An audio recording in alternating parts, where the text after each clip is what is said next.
Hi there, Pam Coburn-Litvak here. Welcome to my series on the 4 roads out of anxiety and depression. These are the 2 most common mental disorders affecting hundreds of millions of individuals. So if you're suffering from one or both of these disorders, you're definitely not alone.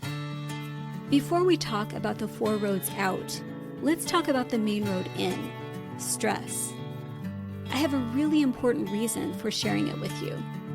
If you and I understand one of the main ways into depression and anxiety, then we stand a much better chance of navigating our way back out. Now, we all know what stress is.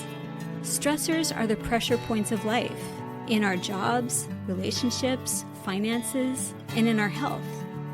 When stress levels get too high, they can push us into dark and scary places in our minds. We see this on the road of life a lot. First, we hit major life stress, and then we hit depression or anxiety.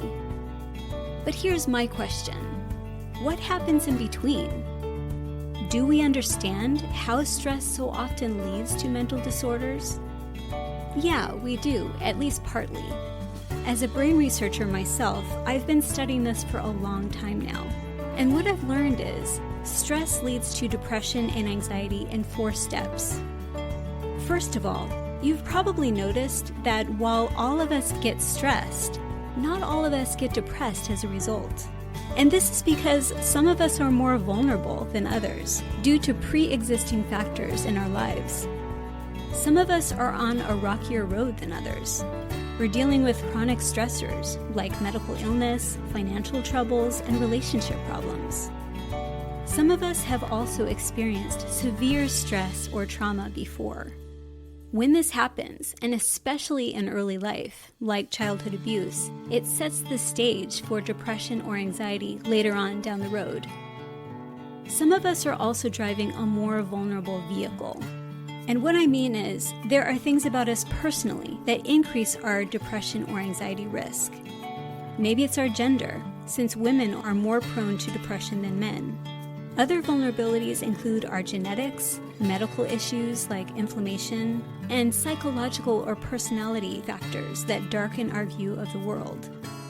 All of these vulnerabilities can build and play off of each other, and together they create a precarious imbalance that can later tip the mind into full-blown depression or anxiety. All it might take is adding a little bit more weight to the scale. That weight often comes in the form of added stress. Maybe we lose a relationship, or a job, or a home, or possessions. Maybe we even lose our health. Our imbalanced brains react to this stress by releasing a flood of stress hormones. The problem is, an imbalanced brain doesn't know when to shut the hormones off again. So they just keep gushing into our bodies. And more importantly, for what we're talking about here, they also gush back into our minds. Maybe you've noticed that when you're depressed or anxious, you can't think very well. And this is because if they stay high too long, the stress hormones can really trash the thinking areas of the brain, shrinking down the brain cells and blocking communication with other parts of the brain. On the other hand, they swell up the feeling areas, making us feel even more stressed, sad, and anxious than we were before. So stress hormones damage the brain, making the imbalance even worse. Notice that these steps create a vicious cycle. When we get exposed to more stress, our imbalanced brains release more stress hormones, which causes even more damage, which makes the imbalance all that much worse. This helps explain why sometimes even a minor stressor can push us into full-blown anxiety or depression. Okay. Now let's focus on the best ways to get out of this loop. One way is to treat the emotional crisis points at the end. We often do this with medication because anti-anxiety and antidepressant drugs will help heal the brain areas involved and increase the levels of brain chemicals that will help make us feel better. But another way is to treat the brain imbalance psychologically by retraining the mind to think about stress in a different way. This is learning how to reframe our life narrative. Both treatments work because they attack the problem in different but complementary ways.